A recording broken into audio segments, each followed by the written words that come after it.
10 বছর ধরে বিবাহিত হওয়ার পরেও আমার কোনো সন্তান ছিল না। আমার স্বামী যখন অন্য শহরে যেতেন, তখন আমার দেওর বলত, বৌদি, এটা একটা অন্য রকম লাড্ডু। 7 দিন ধরে এটি খেলে দাদা আসার সাথে সাথেই বাচ্চা পেটে থেকে যাবে। আমি সেই লাড্ডুগুলি খেয়ে নিয়েছিলাম এবং আমার একটি বাচ্চা হয়েছে। বাচ্চাটির জন্মের সময় আমার দেওর চিৎকার করে বলেছিল যে এই শিশুটি তার। আর যখন ডিএনএ টেস্ট করা হয়, তখন যেন আমার পায়ের তলা থেকে মাটি বেরিয়ে আসে। কারণ ওই শিশুটি আমার আসলে কি নাম? আমি খুব সুন্দর ছিলাম এবং আমি এমন একটি বাড়িতে বিয়ে করেছিলাম যেখানে শুধু আমার স্বামী এবং আমার দেওর থাকত। আমার শ্বশুর বাইরের একটি শহরে ছিলেন। এরা খুবই ধনী ছিল। আমার শাশুড়িও ছিল না।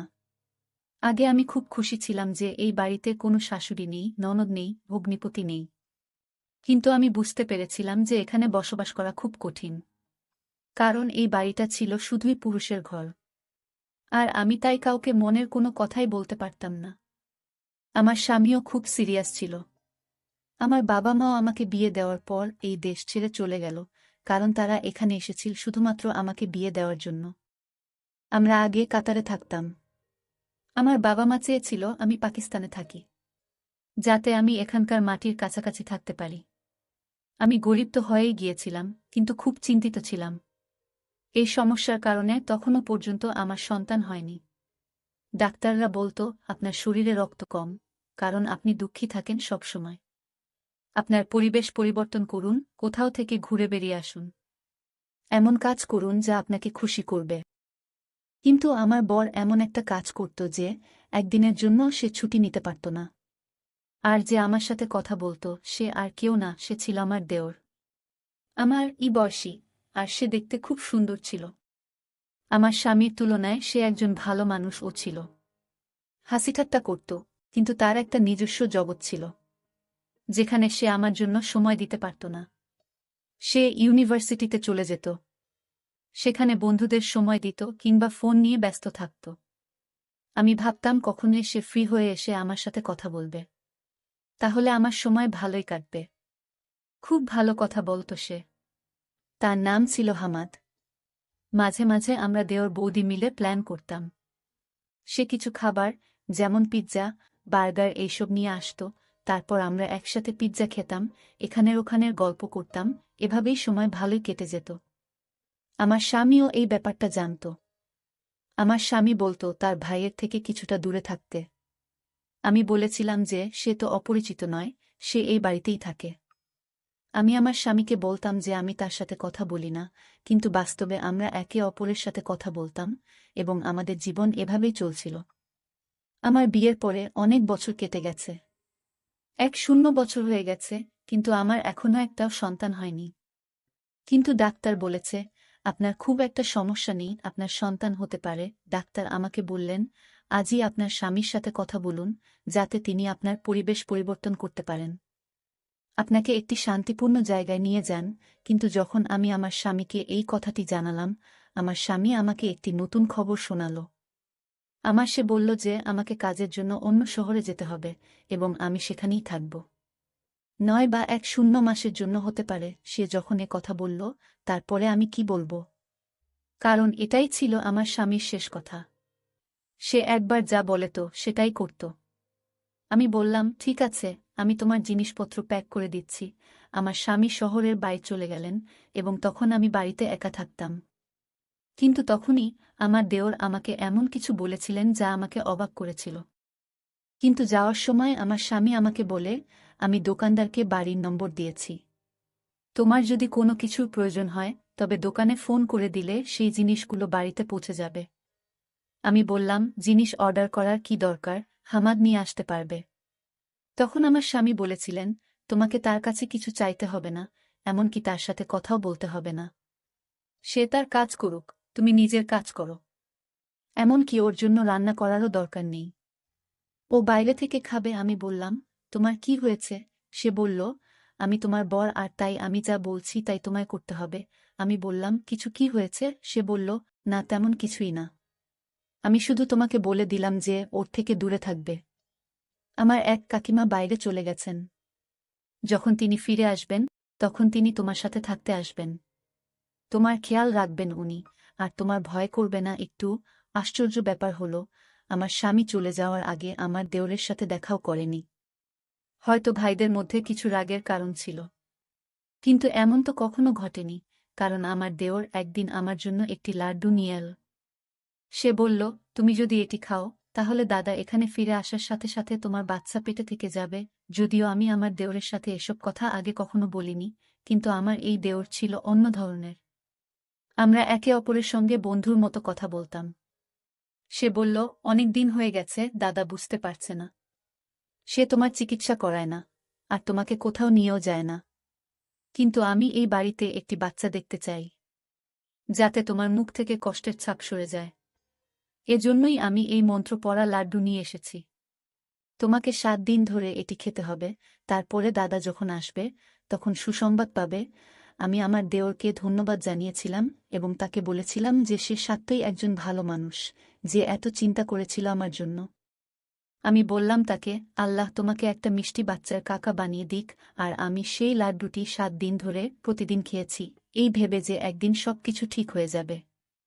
আমার দেওর আমাকে প্রতিদিন গল্প বলতো যে এই লাড্ডু তো অমুকও খেয়েছিল।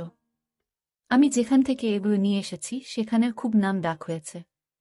মানুষ তাদের কাছে যায় এবং তাদের সমস্যার সমাধান করিয়ে ফিরে আসে। বৌদি, তোমার সমস্যারও সমাধান হবে। আমি প্রার্থনাও করেছি, কিন্তু আমার দেওর আমাকে বলেছিল যে তোমার স্বামীকে এই বিষয়ে কিছুই জানাতে হবে না, কারণ সে এই ধরনের জিনিসে বিশ্বাস করে না। আর যদি দাদা জানতে পারে যে এই লাড্ডুগুলো আমি তোমাকে দিয়েছি, তাহলে আমাকে মেরে ফেলবে। আমি তাকে বললাম যে তোমাদের মধ্যে কি কোনো ঝগড়া চলছে? সে বলল, না, কোনো ঝগড়া নেই। দাদা যেখানে গেছে আমাকেও সেখানে সে পাঠাতে চেয়েছিল, কিন্তু আমি যাইনি। সেজন্য আমার উপর রেগে আছে। আমি বললাম যে এত ছোট ব্যাপার। তোমার দাদা তো এমনভাবে রেগেছিল যেন তোমার সাথে তার মৃত্যু হলেও কোনো সম্পর্ক সে রাখবে না। সে বলল, হ্যাঁ, ব্যাপার এটুকুই যে সে সাথে সাথে রেগে যায়। কিন্তু সেই দিনগুলিতে আমি আমার দেওরের মধ্যে আরও একটি জিনিস লক্ষ্য করেছি, যা সে আগে কখনো করত না, আর তা হল সে এখন গভীর রাতে বাড়িতে আসে। আমি একা ছিলাম, তাই আমি ওকে বললাম তাড়াতাড়ি আসতে। আমার মনটা কেমন একটা করে। 7 দিন ধরে আমি সেই লাড্ডু খেয়েছি, আর সে বলল, বৌদি, আমি তাড়াতাড়ি আসার চেষ্টা করেছি, কিন্তু কাজটাই এমন। ওকে বললাম যে তোমার জন্য লাড্ডু এসো, তবেই তো বাড়ি। তোমার সাথে আমার জরুরি কাজ, তার জন্য আমাকে সেখানে বসতে। আর আমার মনও ভালো নেই। 7 দিন ধরে আমি সেই লাড্ডু খেয়ে যাচ্ছে। আর হলে আমি তোমাকে আমি আমার স্বামীকে এখানে ডেকে, কারণ আমার এখানে অনেক কাজ আছে। ওকে বললাম যে তুমি এখানে চলে এসো, আমার তোমাকে দরকার। তোমার সাথে আমার জরুরি কাজ আছে। এলো। আমি অবাক হয়ে আমার মনে যে সে আমার দেওরকে বলা একবার স্বামী বলল, ঠিক আছে, তাহলে সে এমন ভাবে পাশ দিয়ে চলে গেল যেন সেখানে কেউ বসে অনেক কাজ আছে। আমি বেশ অবাক হয়েছি, আসো আমার তোমাকে দরকার। আমার স্বামী আসার স্বামী যখন এলো বলছিল যে অবাক হয়ে দেখলাম সে আমার দেওরকে গলায় একবার এবং সবকিছু ঠিক হয়ে যাবে, কিন্তু এমন ভাবে পাশ দিয়ে চলে গেল যেন সেখানে আমার স্বামী আমাকে তার সাথে অন্য শহরে নিয়ে যায়। আমি বেশ অবাক হয়েছিলাম, আমি সেখানে কারণ আমার স্বামী আসার আগে আমার দেওর আমি থাকতে দাদা 1 মাস অবশ্যই আমাকে জানতে পারলাম যে আমি সবকিছু ঠিক হয়ে যাবে, কিন্তু এটা যেন মৃত্যুমুখে কোনো মানুষ জীবন ফিরে। আমার স্বামী আমাকে তার সাথে বিয়ের 1 বছর পর এমন খবর পাওয়া ছোট কথা নয়। এখানে আমি থাকতে মাত্র 1 মাস হলো, কিন্তু দেওরের দেওয়া পারলাম যে আমি গর্ভবতী।